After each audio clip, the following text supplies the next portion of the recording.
Et quand la tristesse arrive, je sais tu es là, toujours près de moi. Bon vendredi, bienvenue à votre émission de la Victoire de l'amour. J'espère que vous allez bien. Je sais qu'il y en a beaucoup qui, évidemment, sont en vacances pendant ces belles journées de juillet. Comme on le fait tous les vendredis, on rejoint notre ami, le bon doc, Gilles Lapointe.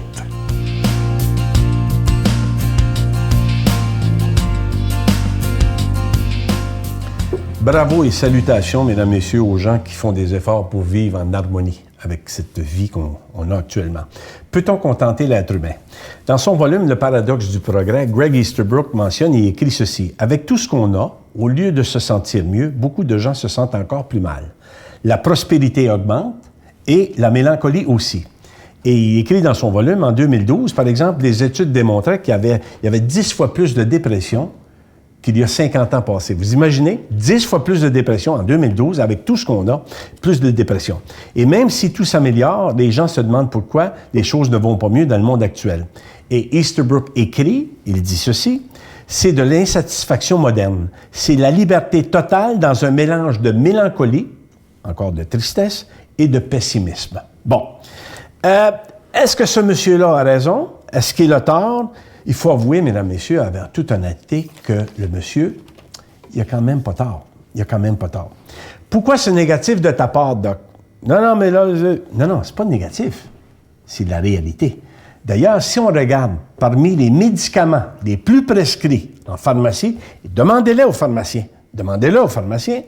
Ce sont les anxiolytiques et les antidépresseurs qui se classent parmi les premiers vendeurs. Sinon, ils sont peut-être les premiers. C'est fort, hein, pour une société évoluée, des anxiolytiques et des antidépresseurs. Puis vous autres, vous allez me parler de société évoluée avec nos téléphones intelligents. C'est fait pour qui, ça? Puis nos tablettes, alors que les gens commencent à avoir des problèmes au niveau de toutes les articulations du cou, au niveau de la charnière crânienne et tout. Puis on dit, c'est intelligent? Tu regardes, les gens ne se parlent plus. Alors, c'est facile de plaire ou de contenter l'être humain.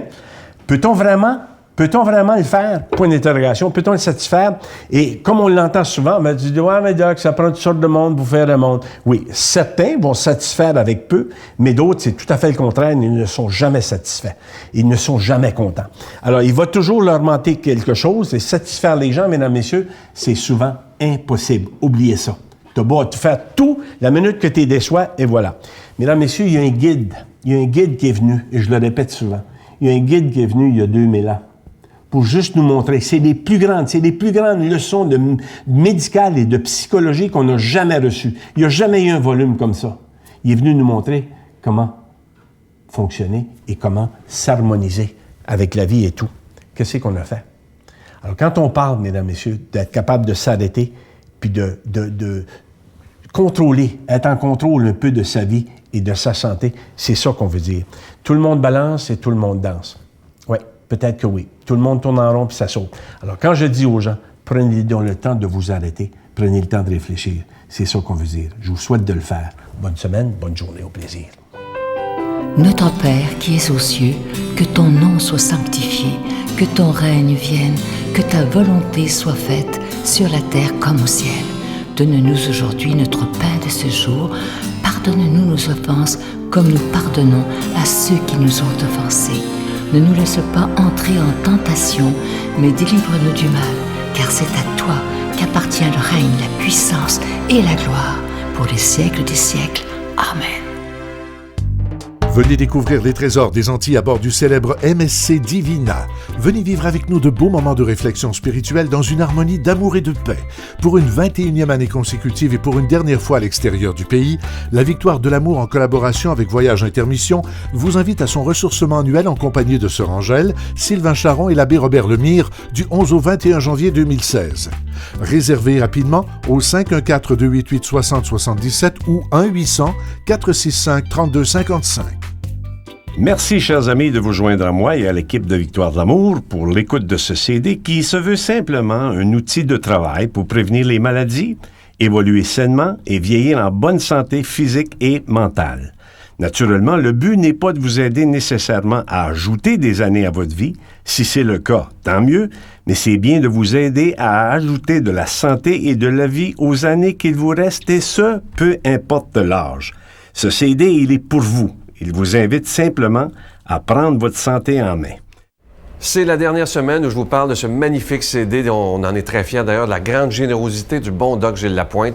Le titre du CD de ce mois-ci, « Conserver sa santé physique, spirituelle et mentale, c'est possible maintenant. L'art d'affronter les difficultés ». Je vous rappelle qu'entre chaque chapitre, et c'est ça qui est absolument extraordinaire, c'est une surprise qu'il nous a fait. Il est arrivé avec sa guitare, puis il dit entre chaque chapitre, je vais vous faire des petits bouts de chansons. Et je trouve que pour l'été, c'est très rafraîchissant aussi. Alors, très beau, très, très bon conseil du bon Doc.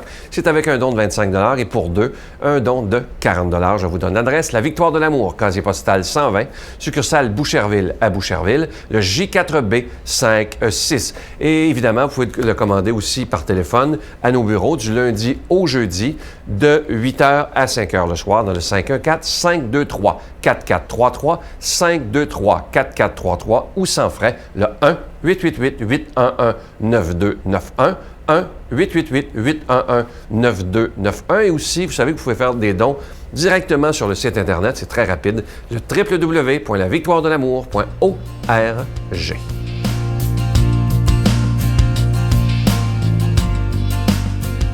Mon Dieu, donnez-moi la sérénité d'accepter les choses que je ne peux changer, le courage de changer les choses que je peux et la sagesse d'en connaître la différence.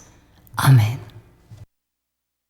L'Évangile d'aujourd'hui ne sera proclamé par quelqu'un qui est avec nous depuis déjà un très bon moment. On l'aime beaucoup. Pas je pour dire l'abbé, mais c'est pas ça partout. C'est Luc Faneuf, un père de famille.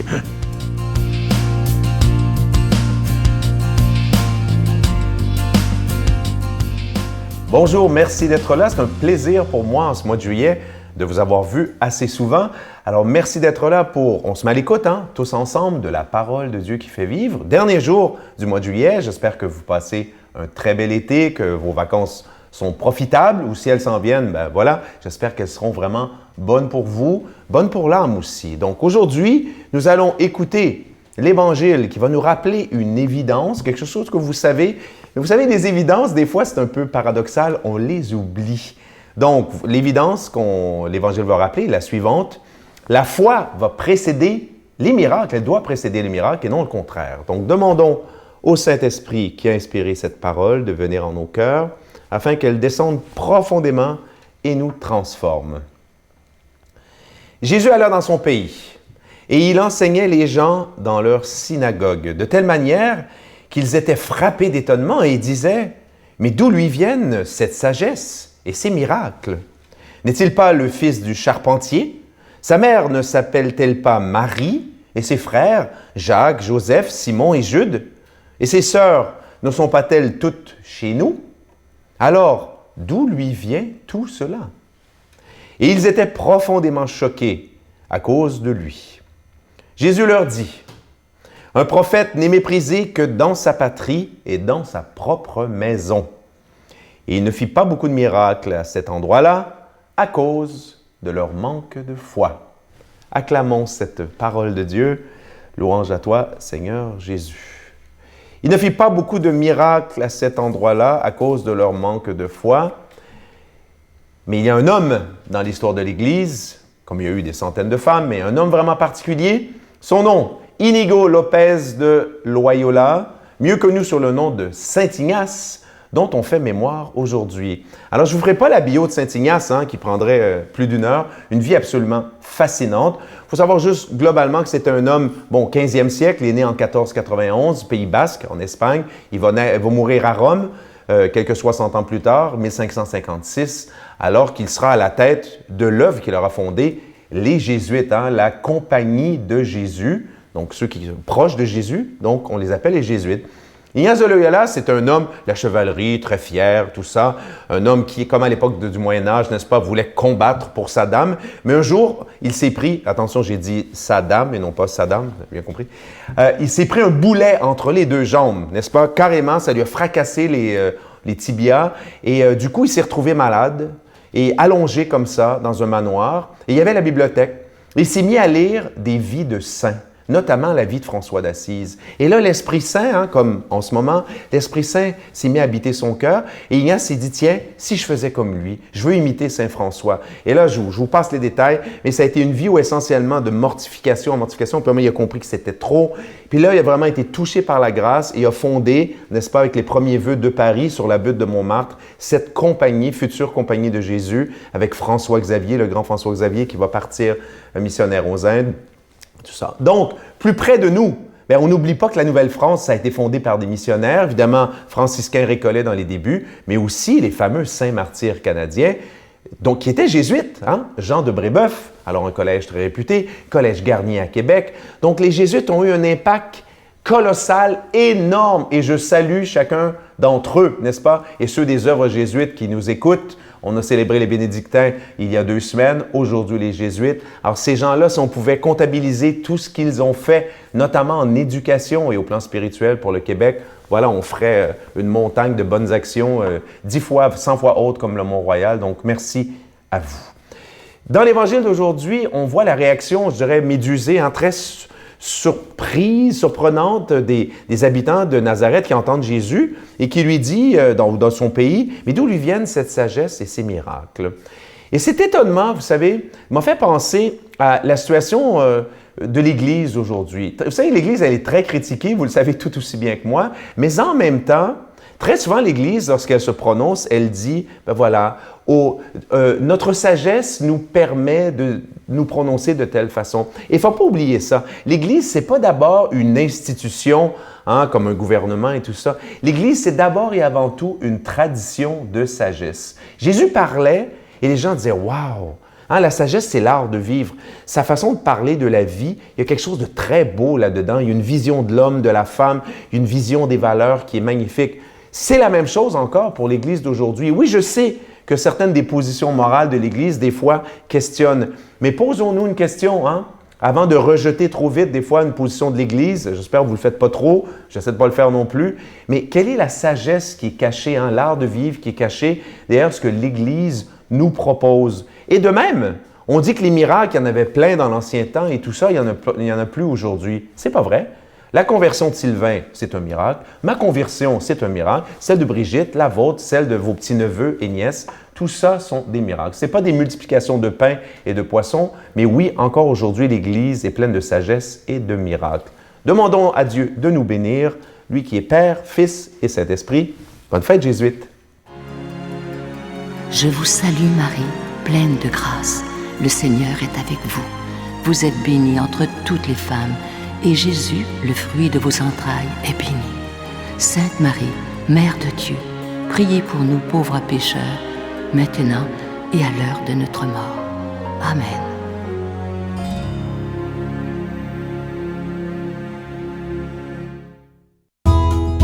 La Victoire de l'amour vous invite à sa retraite spirituelle dans le centre du Québec, les 9, 10 et 11 octobre 2015. Sous le thème « Dieu est miséricorde, il espère et pardonne », venez vivre des moments de ressourcement inoubliables en compagnie de l'abbé Robert Jolicoeur, Sœur Angèle, Sylvain Charon, Miguel Padilla et un spectacle de l'unique Robert Lebel à l'hôtel et suite Le Dauphin à Drummondville. Réservez rapidement à notre bureau au 514-523-4433 ou sans frais au 1-888-811-92-91. Venez vivre une fin de semaine exceptionnelle, remplie d'amour, de paix et de joie. Je vous laisse avec cette pensée qui dit ceci: que de gens se font souffrir sans le savoir, rien que par un sourire qu'on n'a pas donné, un service qu'on n'a pas rendu, une amitié qu'on n'a pas su entretenir. Je vous souhaite une belle journée et je vous attends demain. Bye. Alors, il me dit, mais attends un peu, il y a une différence à faire entre ce que les hommes ont fait de la religion et ce qu'est la religion. Même chose pour nous les chrétiens. Et voilà. Et c'est là que j'ai eu des belles échanges parce qu'il dit, puis c'est là qu'on s'est rendu compte de dire, il faut aimer notre prochain, il faut pardonner, partager. Ça se retrouve dans la même religion, mais il y a des choses que les hommes ont adaptées qui ont fait que ça fait les conflits qu'on a aujourd'hui.